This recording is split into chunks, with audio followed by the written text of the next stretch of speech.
Hello friends, मैं गौरव और India ने पाकिस्तान पर वाटर वॉर डिक्लेयर कर दिया है। 62 सालों तक शांत रहने के बाद फाइनली इंडिया ने पाकिस्तान को एक रेगिस्तान बनाने की धमकी दे दी है। अब अगर ऐसा हुआ ना तो पाकिस्तान की 75% आबादी तक पानी पहुंचना बंद हो जाएगा। इनफैक्ट इंडस के बिना तो पाकिस्तान एक रेगिस्तान ही बन जाएगा, क्योंकि पाकिस्तान का 90% फूड प्रोडक्शन और 25% जीडीपी इसी नदी पर डिपेंडेंट है। और ये डिपेंडेंसी अगर देखा जाए ना तो कोई आज की डिपेंडेंसी नहीं है, बल्कि पार्टीशन के बाद से ही पाकिस्तान इस पर हमेशा डिपेंडेंट रहा है। लेकिन everything change after the 1948 Indo पाक वॉर। इस वॉर के बाद ना इंडस वाटर शेयरिंग पर एक ट्रीटी की जरूरत पड़ गई। देखो, पार्टीशन के बाद एक दिन 1948 को कश्मीर में पाकिस्तान के रिपीटेड इनकर्जन्स को देखकर कुछ देशभक्त इंजीनियर्स ने पाकिस्तान में जाने वाले पानी को डैम्स की मदद से रोक लिया और बस इस एक अकेले मुद्दे को उठाकर पाकिस्तान इंडस वाटर ट्रीटी मांगने लग गया। बट माइंड यू, ये इंडिया का इंडस रिवर का इस्तेमाल करके पाकिस्तान को थ्रेटन करने का पहला और आखिरी एक्शन था। हालांकि इस इंसिडेंट के तुरंत बाद इंडिया ने कैनल्स को फिर से शुरू कर दिया, लेकिन फिर भी इस इंसिडेंट का फायदा उठाकर पाकिस्तान ने वर्ल्ड बैंक को अप्रोच किया और अल्टीमेटली वर्ल्ड बैंक ने इंडिया और पाकिस्तान के बीच साइन करवाया the infamous Indus water treaty. अब अगर देखा जाए ना तो इंडस वाटर ट्रीटी को दुनिया की सबसे सक्सेसफुल और सबसे ज्यादा जेनरस ट्रीटी का मानी जाती है। एक बार तो फॉर्मर यूएस प्रेसिडेंट आइजनहोवर ने इसको डिस्क्राइब करते हुए ये कहा था कि ट्रीटी इस डिप्रेसिंग दुनिया में एक चमकता हुआ सितारे जैसा है। और हो भी क्यों ना, क्योंकि इस ट्रीटी को साइन करके इंडिया ने दुनिया भर में एक एग्जाम्पल सेट कर दिया पीस और यूनिटी का। जरा इन रिवर्स को देखो, इंडस और उसकी ट्रिब्यूटरीज इंडिया से फ्लो होकर पाकिस्तान में जाती है, यानी इंडिया टेक्निकली ठहरा अपर रिपेरियन नेशन, जबकि Pakistan is downstream riparian nation. अब क्योंकि अपर रिपेरियन नेशंस के पास रिवर फ्लोज का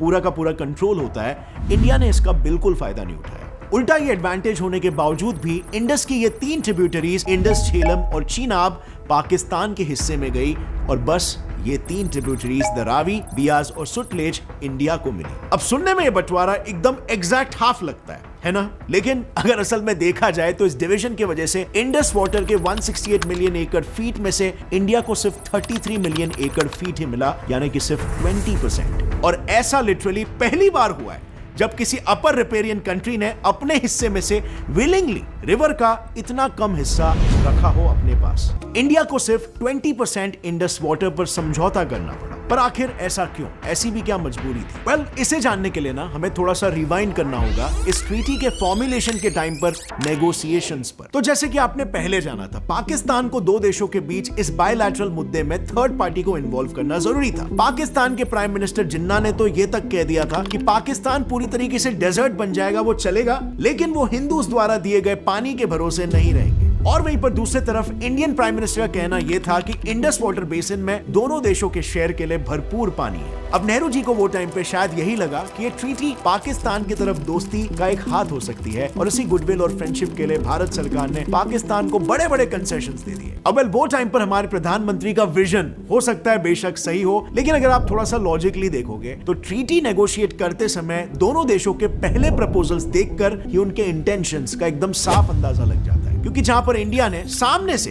पाकिस्तान को 76% हिस्सा देने की बात की थी, वहीं पर पाकिस्तान इंडिया को बस 13% हिस्सा देना चाह रहा था। और बस इसीलिए कुछ जियोपॉलिटिक्स एक्सपर्ट का यह मानना है कि इन इंडियन डिमांड से वर्ल्ड बैंक को झट से यह समझ में आ गया कि इंडिया एक सॉफ्ट टारगेट है, उसका एक सॉफ्ट साइड है और इस सॉफ्ट साइड को एक्सप्लॉइट किया जा सकता है। और बस फिर वर्ल्ड बैंक ने खुद को पाकिस्तान का एक सेल्फ प्रोक्लेम्ड लॉयर बनाकर यह प्रपोज किया कि इंडस रिवर का 80% पानी पाकिस्तान को दिया जाए और 20% सिर्फ इंडिया को मिले। And to no one surprise, Indian side ने भी इस हाईली पार्शियल प्लान को थम्स अप कर दिया और इसीलिए इतिहास में इस इंसिडेंट को नेहरूज 6th ब्लंडर भी कहा जाता है। अब डेफिनेटली इस डिसीजन के लिए नेहरू जी को काफी क्रिटिसिज्म भी फेस करना पड़ा, सो मच सो कि लोकसभा में नेहरू जी को अपने डिफेंस में यह कहना पड़ा कि हमने सिर्फ एक सेटलमेंट ही नहीं बल्कि दोनों देशों के बीच पीस खरीदा है। लेकिन इस स्टेटमेंट का कोई फायदा नहीं हुआ, क्योंकि खुद कांग्रेस के एमपीज ने भी इसका जमकर विरोध किया। कई एमपीज ने ब्लंटली ये कह दिया कि नेहरू जी की वजह से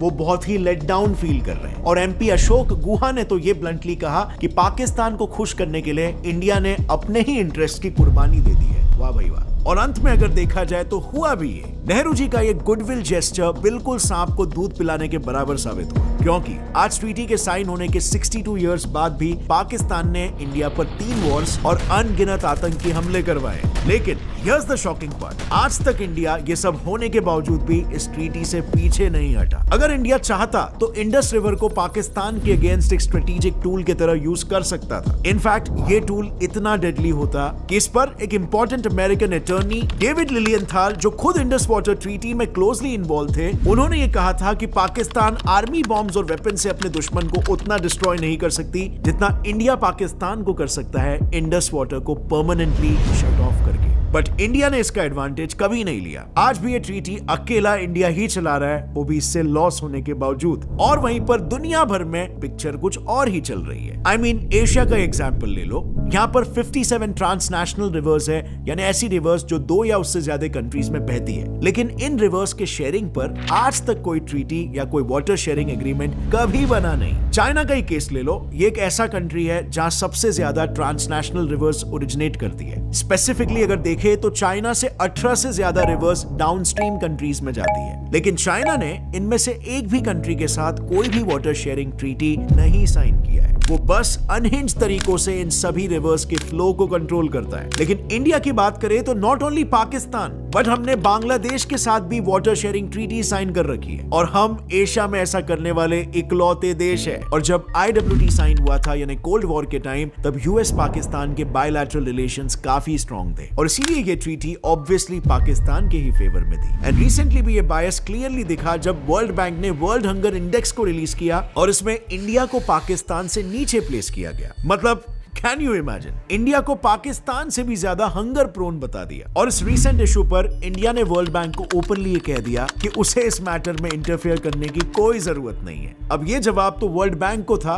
क्योंकि आज तक इंडिया को जो 20% इंडस वाटर अपने हिस्से में मिलता था, उसमें भी हम सिर्फ 93% ही यूज कर रहे थे, और बाकी का 7% पानी हमारे हिस्से में से भी हम पाकिस्तान में बह जाने दे रहे थे। साथ ही में हम इंडस वाटर से सिर्फ 8 लाख एकड़ के एरिया को ही इरिगेट कर रहे थे, जबकि हमें ट्रीटी के अंडर 13.2 लाख की परमिशन दी गई थी। तो बस इंडिया ने उसके बाद से इस तरह की जेनेरोसिटी दिखाना बंद कर दिया। इनफैक्ट गवर्नमेंट ने तो खुद इंडस बेसिन पर 4 नए फास्ट ट्रैक इरिगेशन प्रोजेक्ट्स भी लॉन्च कर दिए, और इस प्रोजेक्ट से कश्मीर में एक्स्ट्रा 2 लाख एकड़ के खेतों में इरिगेशन बढ़ जाएगा। और रही बात फ्रेंड्स पाकिस्तान की, तो जिन डैम्स पर उसने ऑब्जेक्शन रेज किया है उसमें से किशनगंगा तो ऑलरेडी फुल्ली फंक्शनल है। इससे कश्मीर ही नहीं बल्कि बहुत सारे नॉर्थ इंडियन स्टेट्स बेनिफिट कर रहे हैं। इससे जनरेट हुई 12% एनर्जी तो ऑलरेडी एनर्जी डेफिशिएंट कश्मीर में जाती है। तो यू कैन इमेजिन ये डैम्स जिससे पाकिस्तान को इतनी प्रॉब्लम्स है, वो इंडिया के लिए कितनी बेनिफिशियल है। अगर ये वीडियो का क्लिप आपको पसंद आया तो पूरी वीडियो चेक करना मत भूलना,